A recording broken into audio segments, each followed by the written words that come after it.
하고 인사합시다. 사랑합니다. 축복합니다. 축복합니다.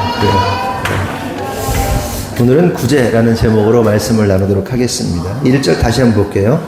사람에게 보이려고 그들 앞에서 너희 의를 행하지 않도록 주의하라. 그리하지 아니하면 하늘에 계신 너희 아버지께 상을 받지 못하느니라. 예수님께서 뭐라고 그러셨죠? 사람에게 보이려고 의를 행하지 말라 말씀하십니다. 왜냐하면 너희가 하나님으로부터 상을 받지 못하기 때문이라고 말씀하세요. 성도 여러분, 여기서 우리는 두 가지 중요한 사실을 알 수가 있는데, 첫째는 하나님은 우리 믿는 자들에게 뭘 주시는 분이시라고요? 하나님은 상을 주시는 분이심을 우리가 알 수 있습니다. 그리고 둘째는 우리가 사람에게 보이려고 의를 행하게 되면 상을 받지 못한다는 거예요. 하나님은 상 주시기 원하시는데 우리가 상을 받지 못할 수도 있다. 믿는 자들이. 그러면 한번 생각해 보자고요. 우리가 기왕이면 하나님으로부터 신앙생활하면서 예수 믿고 살아가는데 상 받아야 될 거 아닙니까? 그렇잖아요? 그러면 여기서 우리가 생각해 봐야 할 것은 상급 받지 못하는 사람에게 보이는 의. 그러니까 상급 받는 사람들도 의를 행하고 상급을 받지 못하는 사람들도 의를 행하는데, 상급을 받지 못하는 사람들의 의의 모습은 뭐냐, 그리고 상급을 받는 사람의 의의 모습은 뭐냐, 이걸 좀 알아보자는 겁니다. 여러분은 의가 뭐라고 생각하십니까? 야, 유준아, 너는 의가 뭐라고 생각해? 그 옳음, 그 옳은, 이런 거에 의잖아. 모르다 그러냐, 그러면. 그러니까 그 사전적 의미를 찾아보면 사람으로서 행하여야 할 바른 도리라고 이게 정의가 되어 있습니다. 그래서 사람들은 어떠한 사람이 도덕적으로, 윤리적으로, 또한 사회적으로, 관계적으로 옳은 행동, 선한 행동을 하면 의롭다 그러고, 더 나아가서 희생하면 정말 의인이다라고 우리가 말을 합니다. 이것이 바로 세상이 인식하는 의의 모습이라고 할 수 있겠죠. 하지만 우리 믿는 자들에게 있어서 의는 세상 사람들과의 기준, 세상 사람들이 생각하는 의의 기준과 전혀 다르다는 사실을 우리가 깨달아야 됩니다.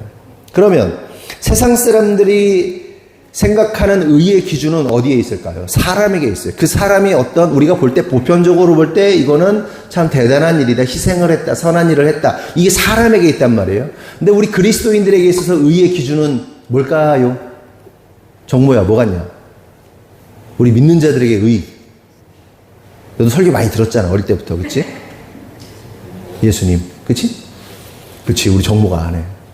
우리 믿는 자들에게 있어서의 의는 예수 그리스도입니다.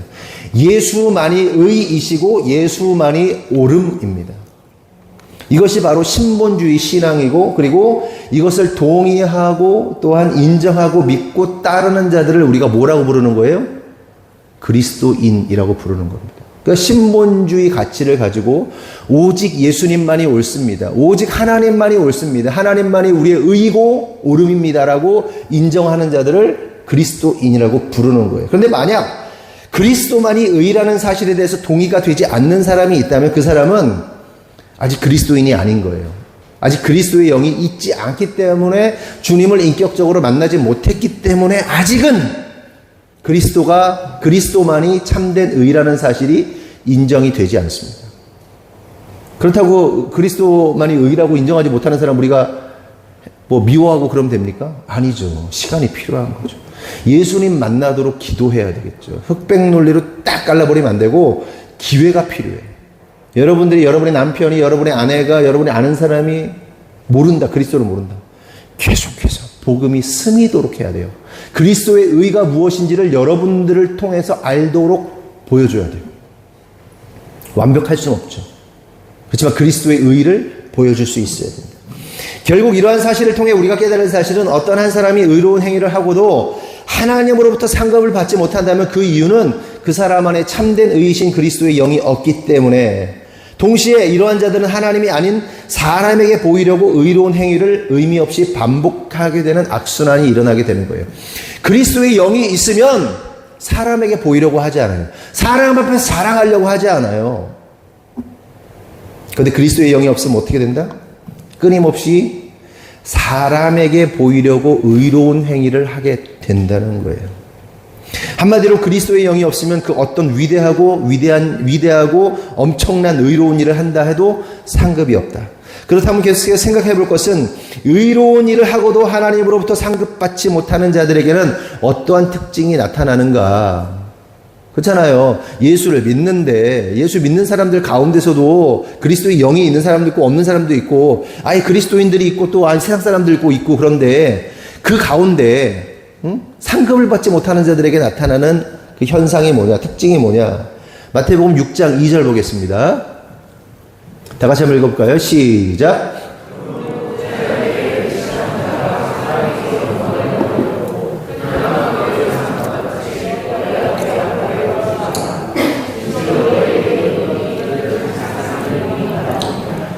여기서 우리는 하나님으로부터 상급받지 못하는 자의 두 가지 특징을 발견할 수 있는데, 첫째는 이들은 사람들로부터 뭘 얻으려고 그래요?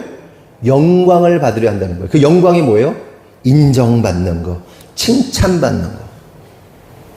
하나님으로부터 상급받지 못하는 자들은 사람들에게 영광을 얻으려 한다. 인정받고 칭찬받으려고 한다. 둘째로 사람들 앞에서 자기의 의로움을 나팔분다는 거예요. 자랑한다는 거죠.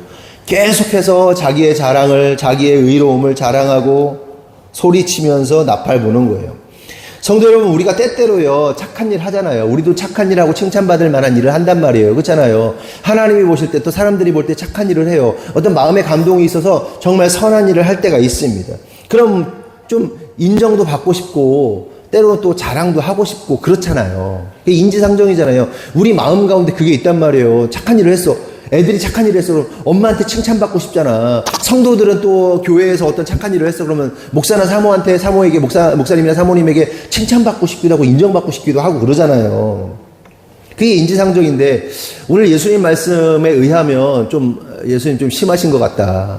칭찬받는다고 너무 심하신 거 아닌가. 이런 생각이 들기도 합니다. 그런데 여러분, 여기서 우리가 진짜 중요한 워딩이 뭐냐 하면, 그러한 자들은 이미 자기 상을 받았다는 거예요. 다시 말해서 이러한 자들은 이미 사람들에게 상을 받았기 때문에 하나님으로부터 받을 상이 있다는 거예요? 없다는 거예요? 없다는 거예요. 사람들에게 이미 상을 받았다. 그런데 두 가지 큰 문제가 뭔지 아십니까? 사람에게 상 받는 게 하나님이 주시는 상의 스케일과 인간이 주는 상의 스케일이 다른 거예요. 우리 유진이가 잘했어. 사람들이 칭찬 겁나 했어. 얘가 나대면서 나 이거 잘했지 우와 잘했다 이렇게 했어. 상을 받았어.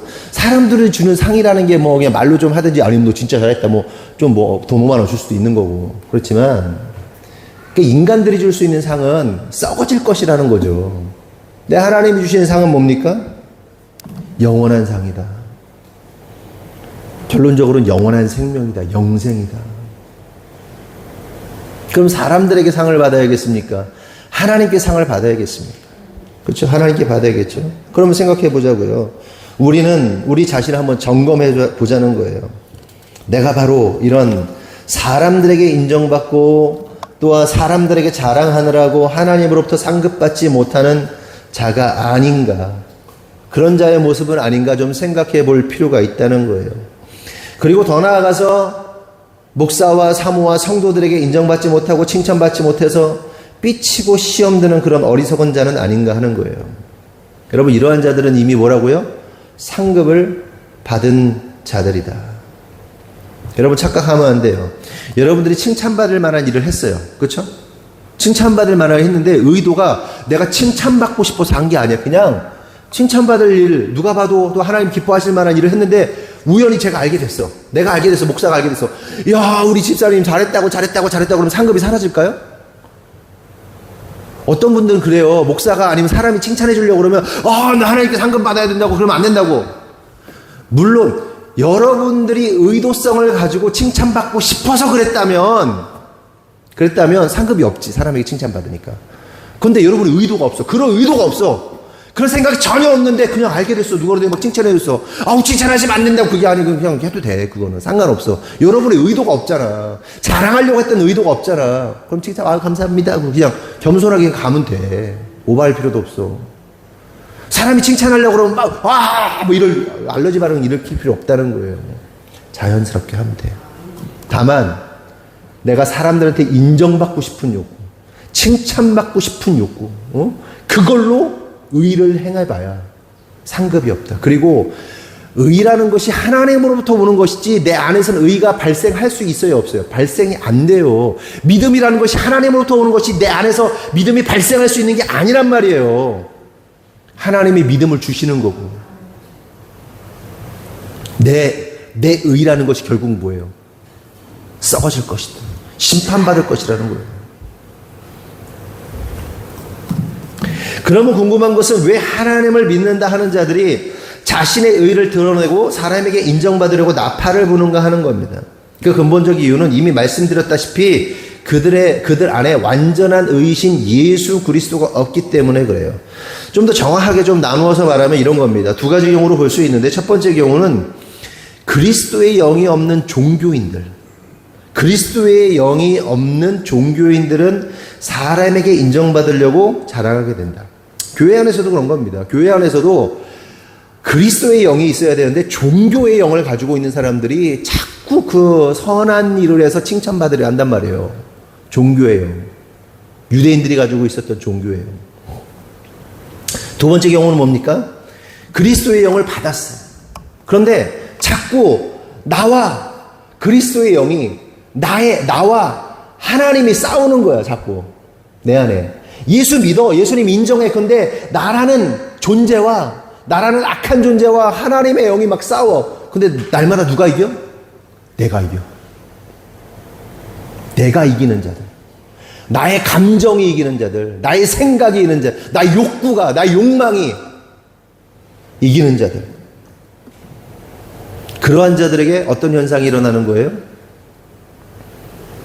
사람에게 칭찬받으려고 자랑하고 인정받으려 한다. 칭찬받으려 한다. 그러면 이어서 생각해 볼 것은 우리가 의를 행하고 구제를 행할 때 어떻게 하는 것이 하나님께서 기뻐하시는 의이고 어떻게 하는 것이 하나님이 기뻐하시는 구제인가. 그리고 하나님께서 어떠한 자에게 상급을 주시는가. 이걸 좀 생각해 보자는 거예요. 예수님께서 다음과 같이 말씀하시죠. 마태복음 6장 3절 4절 한번 읽어보겠습니다. 시작.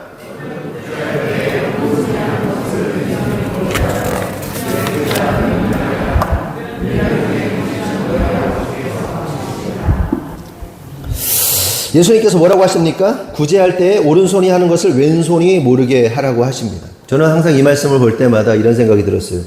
어떻게 난데 내 오른손이 하는 걸 왼손이 모르게 할 수 있는가? 난데 내가 내 오른손도 내 오른손이거든. 이쪽도 내 오른손인데 왼손인데 이걸 오른손이 하는 걸 왼손이 어떻게 모르게 하지?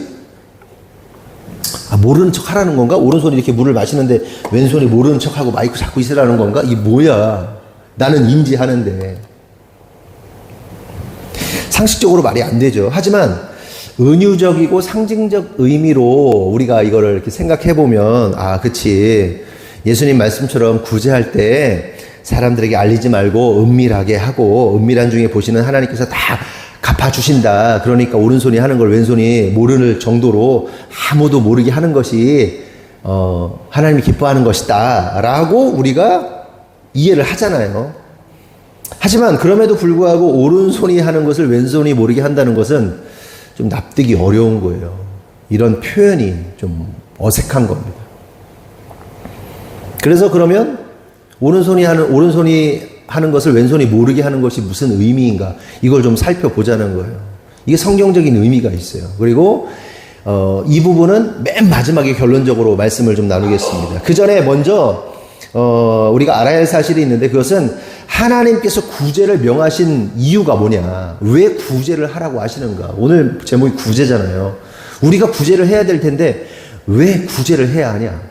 하나님은 왜 이스라엘 백성들에게 구제해야 된다라고 말씀하셨는가 하는 겁니다. 관련해서 신명기 10장 18절 19절을 보겠습니다. 다 같이 시작.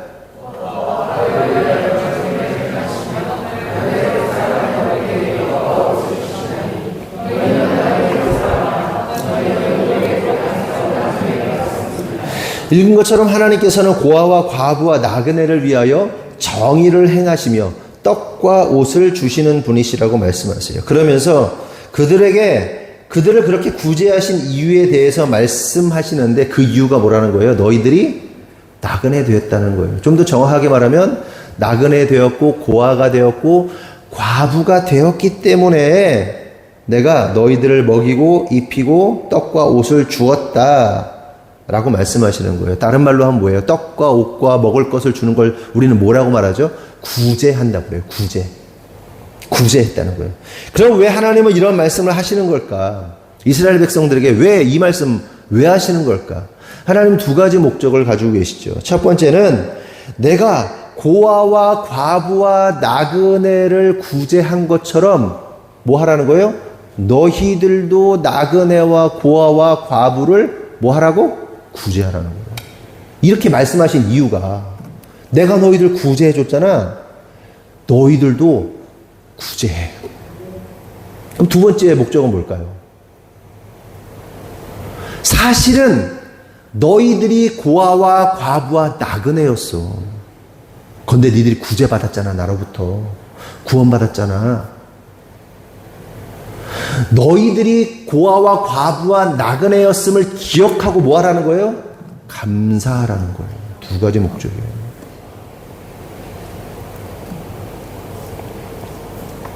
성도 여러분, 여기서 우리가 깨달아야 할 매우 중요한 사실이 있습니다. 그것은 첫째로 저와 여러분이 하나님으로부터 구제함 받은 자로서 다른 이들을 구제할 수 있어야 한다는 거예요. 아멘이십니까? 둘째로 내가 고아와 과부와 나그네 되었음을 깨닫고 나를 구원하신 그렇게 은혜 주신 하나님께 감사할 줄 알아야 한다는 거예요. 그리고 이것이 구제함을 받은 믿는 자들이 보여야 할 지극히 정상적이고 당연한 모습인 겁니다. 하지만 문제가 뭐예요? 많은 이들이 자신의 고아되고 과부되고 나그네 되었던 시절을 기억합니까? 기억하지 못합니까? 기억하지 못해요. 그러니 기억하지 못하니까 뭐가 안 나와요? 감사가 안 나오는 거죠. 그리고 감사를 모르니까 뭐가 나와요? 원망이 나오는 거예요. 잘 생각해 보자고. 여러분, 우리가 원래 어떤 존재입니까? 거의 매주 얘기하지만 아담이란 말이에요. 아담아는 흙, 먼지, 쓰레기라는 뜻이에요. 우리가 어떤 존재라고요? 쓰레기 같은 존재란 말이에요. 하찮은 존재들이에요. 불어버리면 사라져버린 먼지 같은 존재란 말이에요. 그런 쓰레기, 먼지, 흙과 같은 존재에 널브러져 있는 인생 하나님께서 흙으로 빚으셔가지고 당신의 호흡을 넣어주셔서 사람 만들었단 말이에요. 쓰레기를 사람 만들었다고. 은혜죠. 사람만 만들었어요. 먹고 살게 해주시고 모든 걸 누리게 하시고 모든 것을 다스리게 하시고. 여러분의 10년 전, 20년 전의 모습을 보세요. 영적으로 쓰레기였단 말이에요. 쓰레기. 그냥 우리 존재 자체가 쓰레기 같은 존재야. 거룩하기는커녕 더럽고 음란하고 거짓말에 인격적으로 그냥 모나고 그냥 입도 거칠고 엉망진창 우장창 그런 존재를 하나님께서 어떻게 해요? 여러분의 내면을 바꾸시고 그리고 여러분들을 먹고 살만하게 만들어주시고 은혜 주시고 회복시키시고 상상할 수 없었던 삶으로 인도하셨단 말이에요. 그런데 그때 지금도 막 입 이만큼 나와가지고 막 투덜대고 막 불만해 막 이런 사람이 있어요? 왜 그런 거야? 감사를 모르는 거예요. 옛날 그 올챙이적 시절, 흙먼지 쓰레기의 시절을 기억하지 못하는 거예요. 기억하지 못하니까 감사하지 못하고 감사하지 못하니까 원망하는 거예요. 그냥 세상의 관점으로 상식적으로 봅시다. 우리가 지금 살아가고 있는 우리 가운데 그 어떠한 가난한 사람도 전 세계 상위 10% 안에 들어있는 걸 우리가 전 세계 상위 10%의 사람 나라 가운데 수백 개의 나라 가운데 상위 10%에 살고 있다고 우리가 엄청난 부자라고 상상도 못한다고. 그런데 감사를 몰라. 왜 몰라? 자기의 과거를 기억하지 않아요. 하나님으로부터 구제받은 자라는 사실을 기억하지 않아요. 그러니까 원망만 내놓는 거예요. 감사는커녕.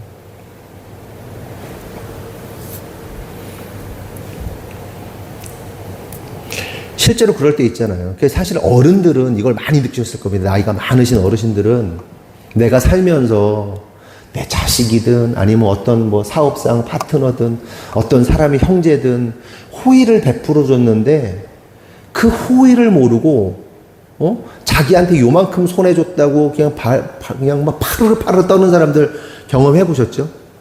그게 자식일 수도 있고, 나일 수도 있고, 자식인 저일 수도 있고, 그럼 어때요, 그런 자식? 자식이라 어쩔 수는 없지만, 꼴도 보기 싫어, 어쩔 때는. 은혜도 모르는 자식. 사업하면서도 그럴 수 있죠. 내가 이 사람 물심양면으로 도와줬는데, 그냥 요만한 걸 못 견뎌 파르르 막 난리가 나. 받은 은혜를 기억하지 못하고. 그걸 뭐라고 그래? 배은망덕이라고 그래. 배은망덕. 그런데 이게 누구의 모습이다? 우리의 모습이다라는 거예요. 근데 중요한 사실은 뭐예요? 그걸 인정하고 깨닫고 빨리 마음을 돌이켜서 주님 은혜 감사하고, 내가 받은 은혜 감사하고, 받은 호의 감사하고, 그걸 할 줄 알아야 돼. 그게 인간이란 말이에요. 그걸 못하면 그게 인간이 아닌 거야. 금수지, 금수.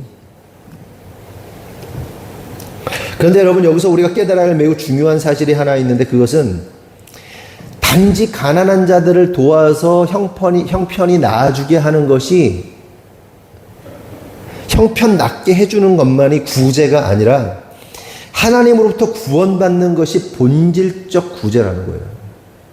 구제 그러면 어떤 사람이 형편이 안 좋아, 그렇게 건져주고 이거를 구제한다고 그러잖아요. 먹을 게 없어, 먹을 거 좀 줘. 먹고 살기 좀 도와줘. 구제한다고 그러잖아요. 그렇죠?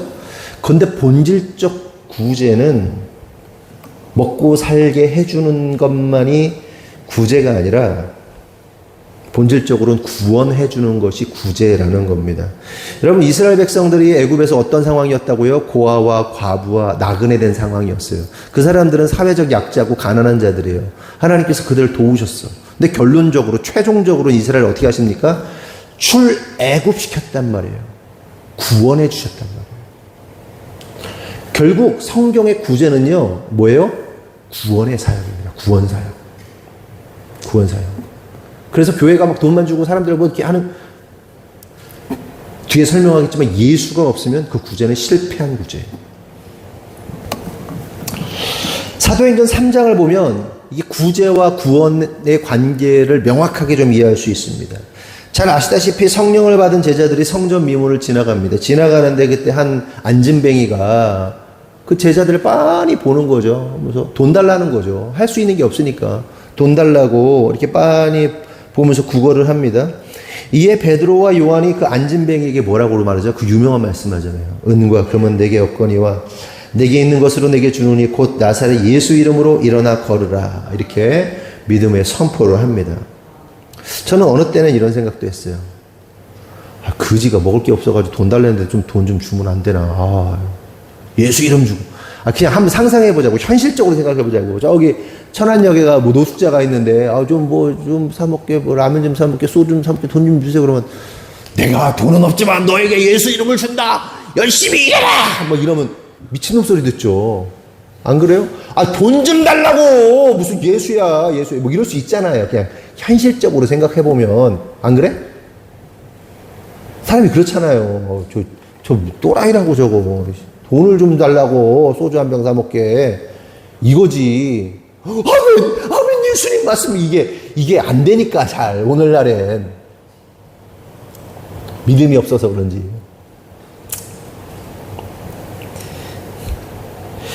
안진뱅이는요, 돈 달라고 했는데 그가 받은 거는 예수 이름입니다.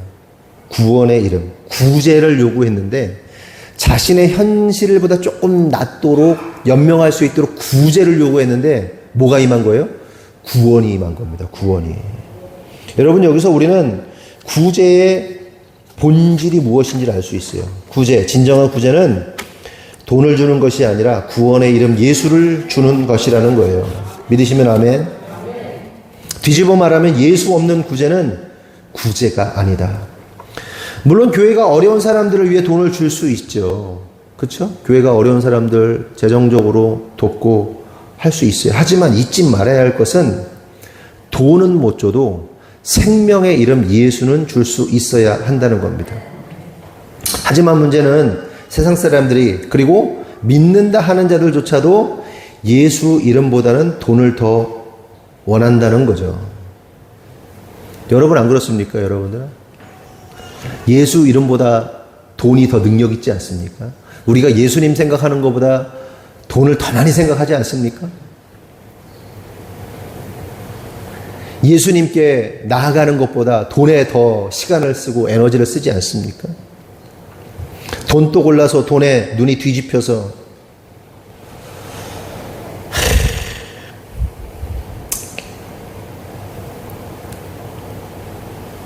여러분, 돈 많이 벌지 말라는 얘기가 아니잖아요.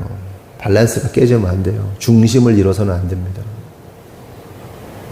여러분들이 돈을 많이 벌어야 하는 목적이 뭐예요? 항상 말씀드리죠. 하나님 나라의 영광을 위해서, 영혼 구원. 마지막 때 한 사람이라도, 쉰들러 리스트처럼 한 사람이라도 더 구원해 내기 위해서 그 재정이 필요한 거예요. 하나님이 여러분들에게 재정을 부어주셔야 할 이유와 목적이 있다면 그거 말고 없어요. 여러분들에게 돈 줘서 하나님은 좋을 게 하나도 없어요. 돈맛 보면 다 뒤집어지는데? 사람이? 돈맛 조금만 보면 막 눈 뒤집어져가지고 하나님이고 뭐고 돈에 막 매달리는데? 여러분, 여러분의 재정을요, 하나님께 다 드려볼 수 있어야 돼요. 여러분의 전 재산을 드려볼 수 있어야 돼. 그런 사람들은 돈에 흔들리지 않아. 근데 돈만 조금만 보면 막 돈 뒤집혀가지고 내가 돈을 더 벌어야 되는데 뭐 해야 되는데 막 왜 나는 돈 더 못 벌까 막 이러면서 막, 에? 돈 때문에 정신 잃고 신앙 잃고 다 잃어버리고. 여러분 진짜 예수 이름 원하십니까? 돈, 만몬의 영을 원하십니까? 잘 생각해야 돼. 자꾸 튠이 틀어진단 말이에요. 항상 얘기하지만 제가 맨날 변하지도 않는 것 같은 기타 튠을 매주 와서 한단 말이에요. 그럼 미세하게 틀어져요. 그거 뭐 그냥 할만하네. 우선 이거 한 달만 다 방치돼봐. 이만큼 늘어져. 여름 되면 막 그게 이렇게 막 말라가 기타가 말라가지고 이렇게 되고 겨울 되면 이렇게 되고 막 이렇게 된단 말이에요. 막 소리가 달라져. 점검하라고. 나의 중심이 어디에 있는지. 여러분들이 재정을 많이 갖기 원하세요? 그럼 그거를 전부 다 하나님께 드릴 수 있는 마음이 있어야 돼. 그런 자에게 더 부어주시지.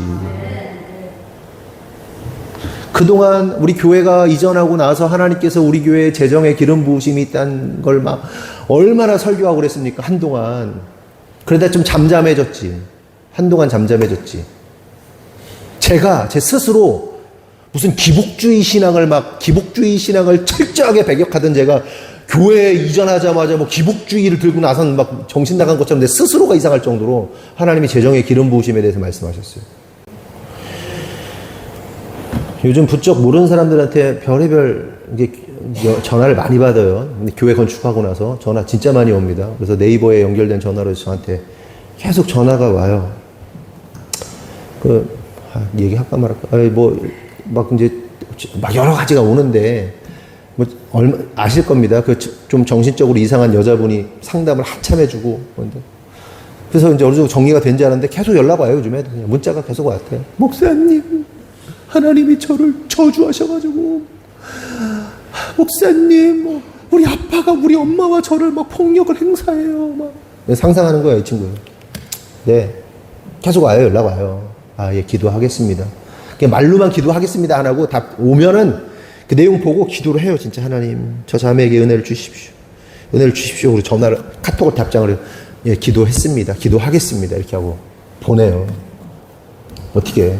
그 전화는 계속 여전히 오는 거고. 그리고 농협 직원들한테 농협, 수협, 신협 이런 데서 전화 많이 오거든요.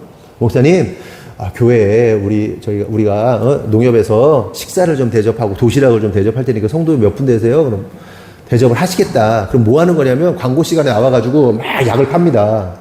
약 파는 거예요. 우리 교회에서 한 적 있었나? 없죠? 약 팔아요. 그래서 근데 오는데 최근에 지난주에 온 농협 직원이 그러는 거예요. 이제 대접하겠다. 그래서 제가 거절했어요. 그러면서 딱 그러는 거예요. 목사님, 농부들의 그 어려운 마음을 외면하시냐고. 양심도 없고 윤리도 없는 목사를 만들더라고요. 농부들의 어려움을 아셔야, 목사님이 아셔야 돼. 막 그러면서 막, 그러시면 되냐고, 여자가 막. 그래서 두 가지 생각했어요. 기분 더럽게 나쁘다가, 하나는, 그래도 열심히 사는구나. 그래, 우리 성도들보다 어떻게 보면 더 열심히 사는 것 같다. 그렇게 자극을 해서라도 사실은 그 자극에 걸려 넘어가는 목사들도 있으니까 그 양심에 뭐랄까 이 일종의 그 착한 사람 컴플렉스에 사로잡힌 사람들은 그거 해주잖아요. 그래서 제가 그랬어요. 농협, 신협 이런 데서요 전화 엄청 와요. 수협에서. 그래도 농부의 마음을 어쩌고 그래. 아유, 됐어요. 아유, 너무 많이 와가지고요. 안 돼요. 끊어버렸어요. 나를 무슨 나쁜 놈 만들고 끊더라고. 또 어떤 사람은 장문에 카톡이 와요. 모르는데 막 자기가 친구 뭐 전화번호를 해가지고 막 카톡이 와. 목사님, 저는 몇 살 누구고 뭐 제 아내는 몇 살인데 제가 지금 직장을 잃어가지고 뭐 그랬는데 아내는 지금 허리가 아파가지고 지금 여관에서 숙식을 하고 있는데 여관비를 못 내고 지금 식사를 못 하고 있어가지고 막 계속 보내 계속 붙여넣기 계속. 도와줘야 되나? 근데 전에도 보면 그런 일 많잖아요. 내가 감옥에서 나온 지 얼마 안 돼 살인자고 막. 그리고 한 번은 뭐 중인데 자기가 뭐 이거 승려증 보여주면서 막 수십 년 여기다 나와가지고 그랬는데 막 우리가 돈도 주고 막 그래서 했잖아요. 근데 저기 하늘중학교 앞에 지나가는데 막 담배 피우면서 가고 있더라고 막 이렇게. 중이. 평상복 입고. 그래가지고. 근데 어쨌든 뭐 그랬어.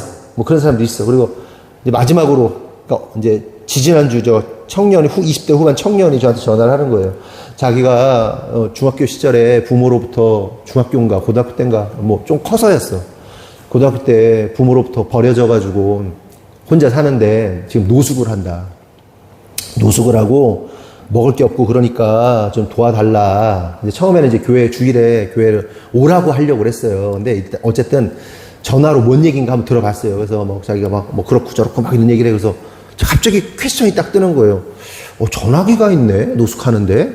그래가지고, 전화기가 있어요? 노숙을 하는데? 그랬더니, 전화비 낼 돈은 있나 봐요. 네, 그랬어.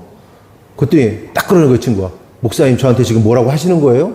정색하면서, 저한테 지금, 그러니까 들킨 거야, 마음을. 뭔가 찔리는 게 팍 들킨 거야. 그래서 그래. 그래서 제가 그랬어요.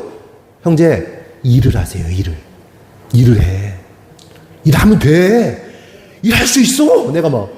일할 마음은 없어, 얘는. 그냥 삥띠만 뜯고 싶어. 돈만 좀 보내달라, 이거야. 아니, 일을 하라고. 일할 수 있다니까? 20대 후반이야, 이 친구가. 20대 후반 친구예요. 근데, 일을 하면 된다. 일할 수 있다. 나도 진짜 옥탑방에 살면서 진짜 완전 거지처럼 살았다. 기름도 배달 안 되는 데서 살았다. 아마. 그러면서 지금 나 목사인데 교회 목사 하면서 주중에 뭐 하는지 아냐? 학원하고 공부방도 하고 공방도 한다. 내 몇 시에 일어나는지 아냐? 7시에 일어나가지고 아침에 애들 2명 차 태워가지고 등교를 한 1시간 반을 하고 와가지고 씻고서는 바로 공방에 10시까지 와가지고 10시부터 1시 아니면 2시까지 그 전까지 막 공방에서 막 손님 받고 막 이렇게 하다가 아내랑 하다가 점심도 못 먹고 공부방에 간다. 공부방에서 8시까지 가르친다. 우리 집사람은 6시까지 공부, 6시에서 6시까지 가르치고 공방으로 밥도 못 먹고 공방으로 가면은 8시에 가가지고 애들 밥 챙기느라고 그거 어떻게 대충 떼워 먹고 막 그리고서는 공방 가가지고 보통 요즘에는 조금 일찍 들어가잖아요. 10시, 11시지만 그때 막 전화 왔을 때가 새벽 1시, 2시에 들어갈 때요. 3시까지 있을 때야. 막 정리하고 막 공방에 새벽 2시까지 있다가 퇴근해가지고 쪽잠 자고 또 다시 또 이렇게 산다. 열심히 산다. 너도 할 수 있다. 너도 돈 벌 수 있다. 빈정이 상했어. 일하고 싶지 않은데 그냥 거지로 살고 싶은데 빌어먹고 살고 싶은데 일하라니까 짜증나는 거야. 아주.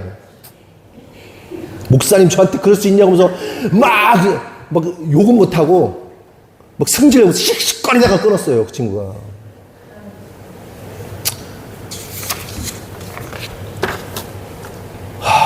한참 젊은 놈이 아들뻘 되는 놈이 어렵다면서 전화해가지고 돈이나 받아내는 꼴이 화가 나는 거예요. 어처구니가 없는 거예요. 순간 이런 생각도 했어요. 이 친구 전도할까? 우리 교회 주일에 오게 할까? 토요일에 주일에 오게 할까? 그래서 직장도 좀 연결해주고, 뭐 좀 이렇게 사람답게 살도록 한번 만들어 볼까? 뭐 김은정 집사님의 회사내 뭐 이런 데 있잖아. 이렇게 뭐 했던 뭐 그런 이렇게 일용직이라도 뭐 아니면 그런 데로도 좀 해볼까?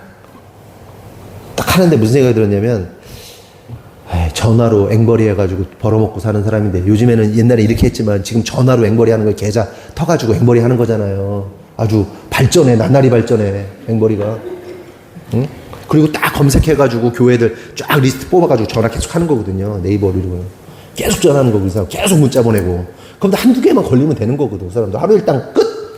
세상에 교회는 많고 목사도 많고 마음이 동해서 막 주는 분들이 있을 거고 우리도 다 해봤고.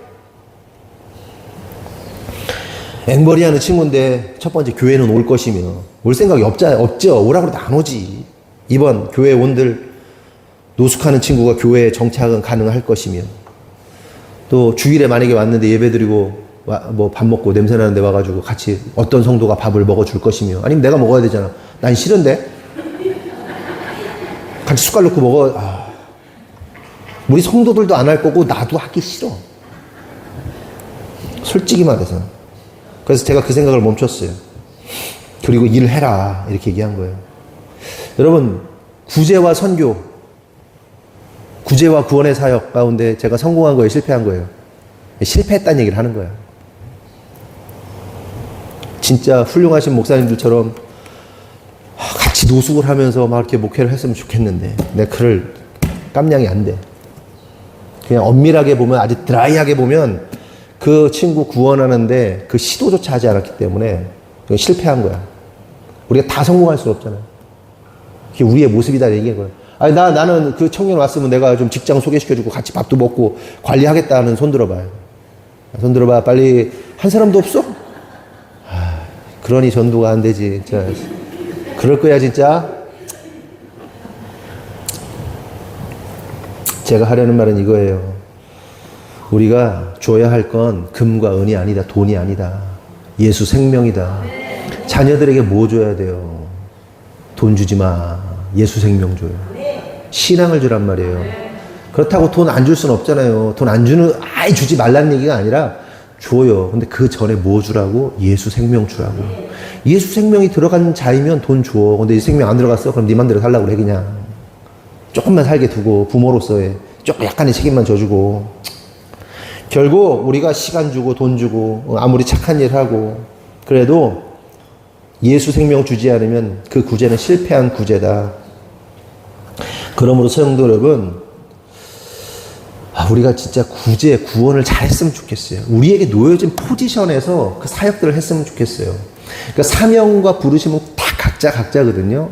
최춘선 할아버지 같은 분들은 그 어마어마한 부자였는데도 불구하고 그 김포의 모든 땅 다 팔아가지고 가난한 자들 전쟁 끝난 후에 그 가난한 자들 다 나눠주고 맨발로 뭐 이거 외치고 미친 사람처럼 광인처럼 돌아다녔는데 그런 목사님도 있고 목사님이시잖아요.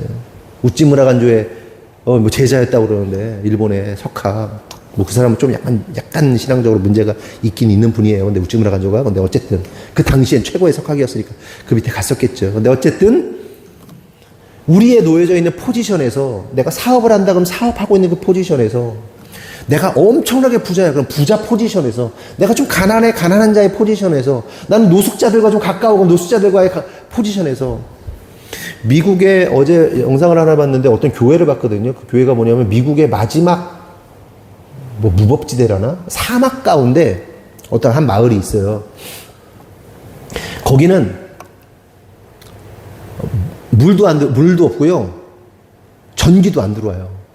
근데 멕시코 국경 근처인가 봐.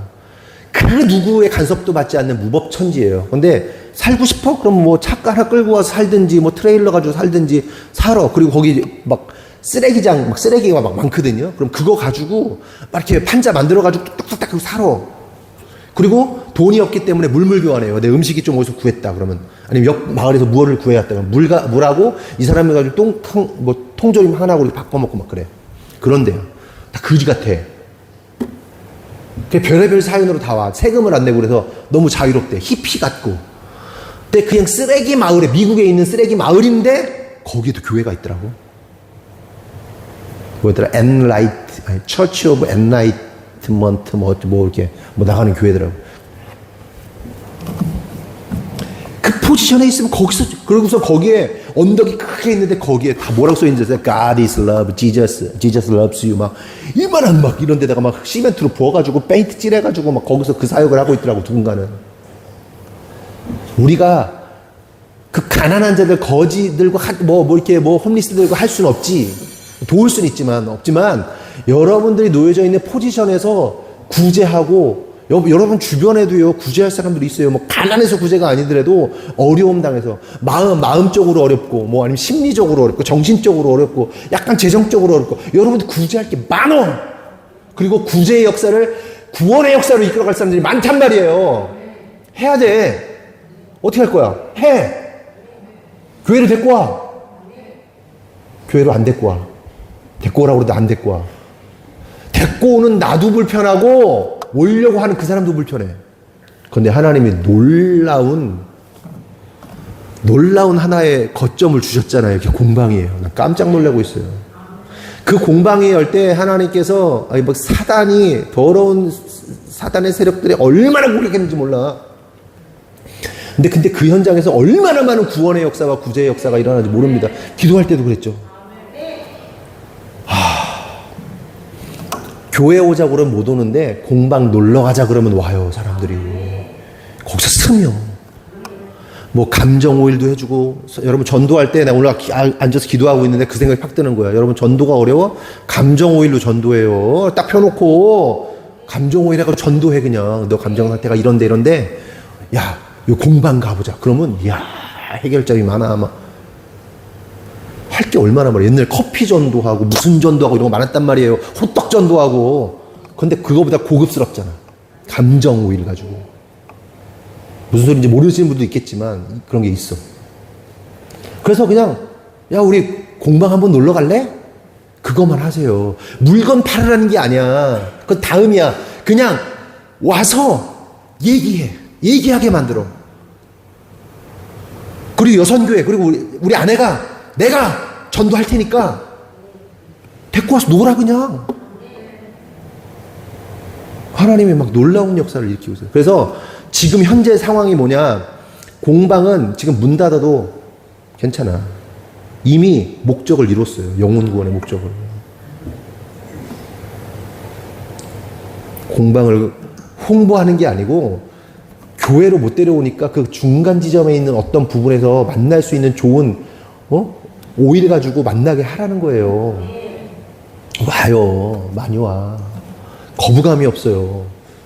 우리 사모님이라고 얘기하지도 말고 그냥 사장님이라고 하고. 복음의 장으로 이용하세요. 제가 이렇게 말하고 있으면서도 한편에서는 거부감이 있을 수도 있는데, 그런데 이거 꼭 필요해요. 그리고 결국 그 공방과 그 비즈니스를 통해서 하나님의 선교 사역이 완성될 것이기 때문에, 쓰여질 것이기 때문에 저는 자신 있게 이 얘기를 하는 거예요. 그럼 마지막으로 아까 제가 하나의 화두를 던졌던 게 있잖아요. 오른손이 하는 것을 왼손이 모르게 하라. 이게 무슨 뜻인가? 요거 말씀 나누고 말씀 정리하겠습니다. 마태복음은 오늘 본문 말씀과 관련해서 마태복음 25장 31절에서 33절 한번 보겠습니다. 다 같이 한번 읽어볼까요? 시작.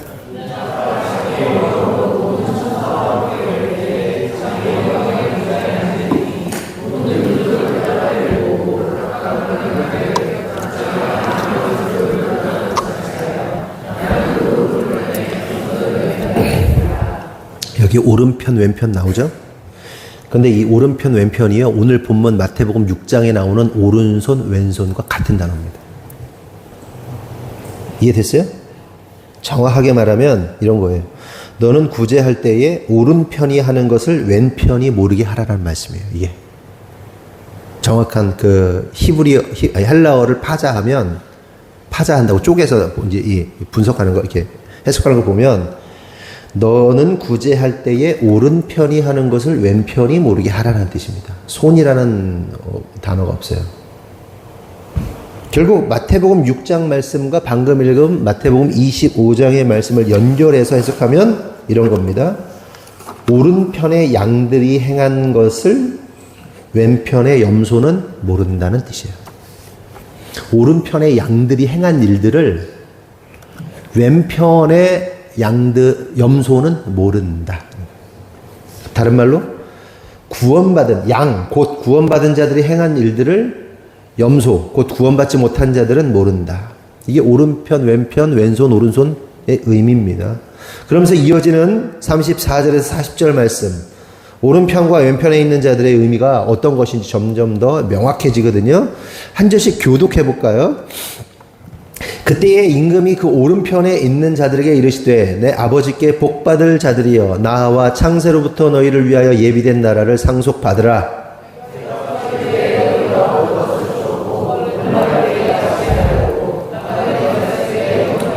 헐벗었을 때에 옷을 입혔고 병들었을 때에 돌보았고 옥에 갇혔을 때에 와서 보았느니라.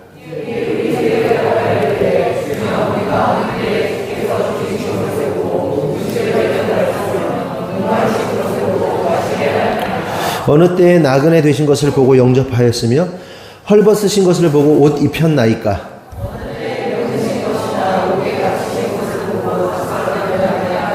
다같이 임금이 대답하여 이르시되 내가 진실로 너희에게 이르노니 너희가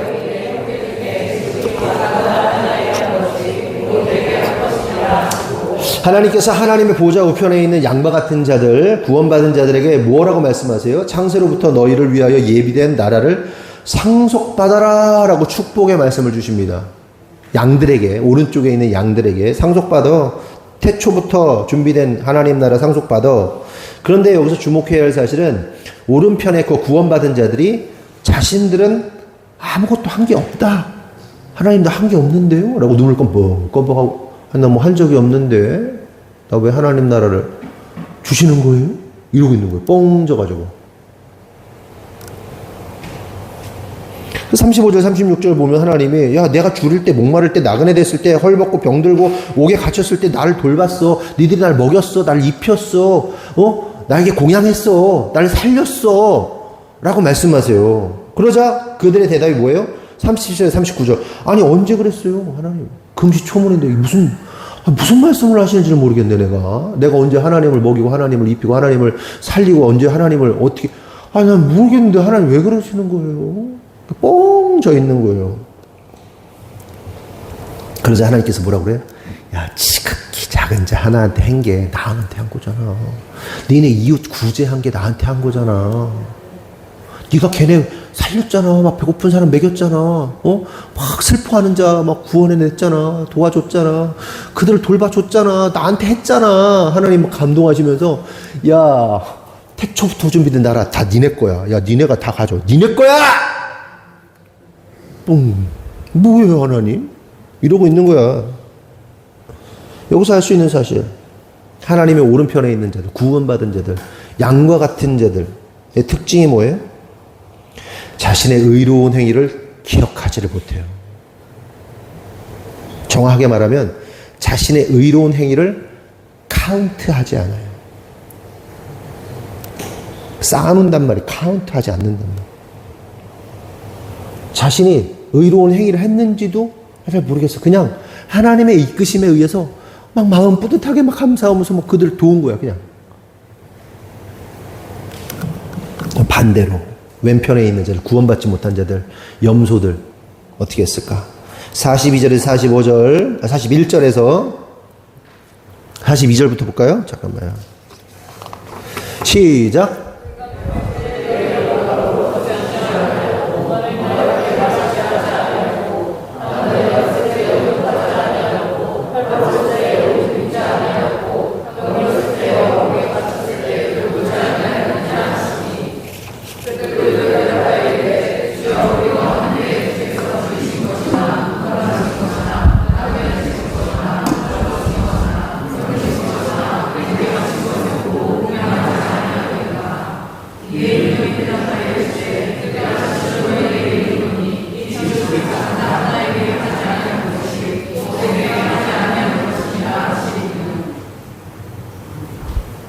그들은 영벌에 의인들은 영생에 들어가라 하시니라. 그리고 그 전에 읽지 않은 41절 제가 읽어드리면 또 왼편에 있는 자들에게 이르시되 저주를 받은 자들아 나를 떠나 마귀와 그 사자들을 위하여 예비된 영원한 불에 들어가라. 지옥에나 가 얘기한 거예요. 하나님께서 뭐라고 그래요? 너희들이 내가 줄이고 목마르고 나그네 되고 병들고 옥에 갇혔을 때 나를 돌아보지 않았어. 먹을 것도 안 줬어. 입히지도 않았어. 니들이 나한테 한 게 하나도 없어. 구제를 안 했어. 이렇게 말씀하시는 거예요. 그러자 그들이 뭐라 그럽니까? 아니, 언제 우리가 언제 우리가 구제를 안 했습니까? 언제 먹을 걸 안 줬습니까? 언제 옷을 안 줬습니까? 이게 뭐예요? 뒤집어. 내가 그때 그 사람한테 옷도 줬고, 그 사람한테 뭐도 줬고, 그 사람한테 먹을 것도 줬고, 그 사람 돈도 줬고, 그 사람한테 마음도 줬고, 그 사람한테 뭐 해주고, 내가 다 했지 않습니까? 병수발 들고, 공양하고, 내가 다 했는데요? 조목조목 따져요, 여기서 보면. 내가 했잖아요. 내가 저것도 했잖아요. 언제 안 했냐고요? 언제 안 했어요? 언제 안 했, 증거 대봐. 이거 얘기를. 언제 안 했냐고. 병드시, 나그네, 주께서 줄인 것이나, 목마른 것이나, 나그네 된 것이나, 헐벗은 것이나, 병드신 것이나, 옥에 갇힌 것을 보고 공양하지 아니하더이까? 언제 안 했다는 거예요? 증거 대세요. 이 얘기예요. 부부싸움 할 때. 말도 안 되는 얘기. 네가 언제 그랬는데? 증거 대봐. 이러고 똑같은 거야. 언제 안 됐는데, 언제 안 했는데, 증거대라는 거지. 여기서 할 수 있는 사실. 이런 자들은, 심판받을 자들은요, 자신의 구제와 선행을 다 기억해요. 좀 더 정확하게 말하면, 마일리지 쌓듯이, 포인트 쌓듯이, 차곡차곡 자신의 의를 쌓아두어요. 내가 이렇게 했고, 저렇게 했고, 저렇게 했고, 저렇게 했고, 저렇게 했고. 내가 이렇게 하니까 내가 복 받을 만하지. 내가 내가 뭐 할 만하지. 내가 하나님 앞에서 이 정도 이렇게 했는데 내가 모두 했고 내가 헌금도 했고 모두 했고 내가 헌신도 했고 봉사도 했고 내가 이 정도 되면 내가 축복받아야 되는 거야. 이 정도 되면 내가 보상받아야 되는 거 아니야? 그래서 이 마일리 축축 쌓는다고. 포인트 쌓는다고. 그리고 딱 들이밀어. 나 포인트 쌓는데 이 정도면 하나님 뭐 지옥이요? 아니, 내가 이 정도 포인트 쌓았는데, 이 정도 내가 하나님 앞에서 마일리지 쌓았는데, 이거, 신앙생활 이렇게 하면 안 돼요. 잘못된 거예요. 그냥 은혜로 사는 거예요. 여러분, 우리는 은혜로 사는 겁니다. 내가 이것도 했고, 저것도 했고, 포인트 쌓듯이 이거 이랬으니 내가 이 정도 대우는 받아야 되는 거 아니야? 잘못된 신앙이라고. 잘못된 신앙. 우리도 기억은 하지. 양과 같은 자들도 기억이 날 때도 있겠지. 하나님 말씀하시니까, 지극히 작은 자가 행하는데, 그치, 그것도 했었지. 저것도 생각할 수는 있지. 근데 그걸 의로 드러내지 않는다는 거예요. 그럼 생각이 안 나나? 도와준 거? 생각이 나지? 치매가 아닌 이상? 내가 누구 도와준 거, 양절도 생각은 나지. 근데 그걸 의로 여기지 않았다. 내가 하나님께 들이밀지 않았다. 하나님 내가 이렇게 했는데 저렇게 했는데 하지 않는다. 왜? 나는 주님의 핏값으로 구원받은 예수 생명 죽여서 하나님이 자신의 독생자를 죽여가지고 살린 인생이 나라서 그냥 감사해서 그냥 그렇게 사는 게 맞으니까 그냥 사는 거지. 내가 이거 했어, 저거 했어. 내가 이 정도 헌신했어. 내가 이 정도 공헌을 했어. 이러지 않는다고. 생각해보자고. 내가 어떤 자인가. 난 이 정도 대접받아야 되는 거 아니야? 이 정도 내가 해야 되는 거 아니야? 하나님 무슨 심판이에요? 내가 이렇게 막 많이 했는데? 내가 우리 교회에 뭐 이렇게 많이 했는데? 내가 주님 나라를 위해서 많이 했는데? 의미 없다고. 오늘 말씀 듣고 바꿔요, 마음을. 그동안 그래왔다면 회개하세요. 나의 공로, 나의 의가 쓸모없는 거다. 진짜 쓸모없는 거예요. 그냥 생각해봐. 내가 유진이를 살리려고 우리 아들을 죽였다고 생각해봐. 죽여가지고 뭐 심장 떼어주고 눈 떼어주고 그래가지고 얘 줬어. 그런 일은 없지만, 오늘날에 있을 수도 없지만, 근데 얘가, 상상도 하기 싫으네. 은혜로 살아야지. 목숨 다 해서 아들 것까지 하나님 앞에서 그냥 은혜로 사는 거지. 목사님, 내가 목사님한테 그때 5만 원 드렸잖아요. 내가 그때 목사님 힘들다고 세차 해줬잖아요. 그럼 나한테 뭐 잘해줘야 되는 거야? 이 지랄 하고 있으면 큰일 나는 거예요. 은혜를 모르는 거예요, 은혜를. 근데 우리 믿는다 하는 자들이요, 다 닭들이야, 닭들. 일주일만 지나면 탁 까먹어. 포맷대. 한 대 딱 맞고 돌아서면 먹고 배고프네? 또 먹고 이러고 있어. 닭보다는 텀이 길지. 일주일이든지 2주이든지 아니면 한 달이든지 텀이 조금 길지. 하나님 입장에서 봅니다. 무슨 말인지 이해해요, 지금? 은혜와 감사를 알아야 된다고. 은혜와 감사를 아는 자들은 그냥 은혜와 이렇게 감사해서 그냥 그렇게 살아가. 라이프 스타일이야. 근데 하나님의 은혜를 모르는 자들은, 종교의 행위에 잡힌 자들은 내 행위를 카운트하고 있어. 끊임없이 카운트하고 있어. 나 이 정도 해줘야 되는 거 이런다고. 마음을 바꾸세요. 회개하고 구원받은 자로서의 삶을 사세요. 근데 이게 이해가 안 된다. 이해는 되는데 안 된다. 주님을 깊이 만나야 돼. 주님의 은혜를 정말 깊이 느껴야 돼. 말씀 마칩니다. 우리는 오른편에 있는 자입니까? 아니면 왼편에 있는 자입니까? 간절히 바라는 것은 그리스도의 영을 받은 자로서 자신의 의를 기억하지 못하고 또한 사람에게 보이려고 사람 눈치 보면서 인정받으려 하는 자가 되지 않기를 바랍니다. 오직 주님의 은혜에 감격하여서 삶 전체가 의로움이 되는, 그래서 마지막 날 하나님 보좌 우편에서는 어린 양이 어디로 가든지 따라가는 구원받는 백성, 상급받는 백성 되기를 예수님의 이름으로 축원합니다. 기도하겠습니다. 하나님 감사합니다. 구제에 대해서 나눴습니다. 구제는 구원입니다. 우리가 온전한 구제, 구원의 역사를 이루기를 원합니다. 내가 할 수 있는 것이 아니라 오직 주님께서 하시는 것인데 우리가 도구로 사용됨을 우리가 깨닫습니다. 주님, 하나님의 구원의 역사, 구제의 역사에 통로가 되게 하시고 지극히 작은 자 하나에게 행한 것이 나에게 한 것이다라고 말씀하시는 하나님 말씀을 기억하면서 그들을 위해 아름답고 또한 보기 좋은, 하나님이 기뻐하실 만한 구제와 구원의 사역을 이룰 수 있도록 인도하여 주시옵소서. 특별히 하나님, 우리의 상급이 예수 그리스도라는 사실을 잊지 않게 하시고 하나님의 손을 구하는 것이 아니라 하나님의 얼굴, 하나님의 마음을 구할 수 있는 참된 그리스도인들 될 수 있도록, 성숙한 그리스도인 될 수 있도록 역사하시고 인도하여 주시옵소서. 주님께서 이루실 줄 믿사옵나이다.